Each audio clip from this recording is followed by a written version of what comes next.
How to create new account in TikTok. Hello everyone. In this video, I will show you how to create new account in TikTok. First, go to tiktok.com in your web browser. Next, click on the login button in the top right corner. Then tap on sign up. You can choose to sign up using your phone or email, or you can continue with Facebook or Google.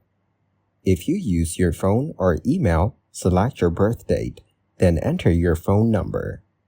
After that, you will receive a 6-digit code that you will need to enter. Alternatively, you can sign up with your email. If you choose that option, enter your email address, create a password, and enter the 6-digit code. Once done, click on Create Account and you're all set. Thank you guys for watching this video. Hope you got some value. Make sure to like the video and subscribe to the channel to get notified of new videos. See you in the next one.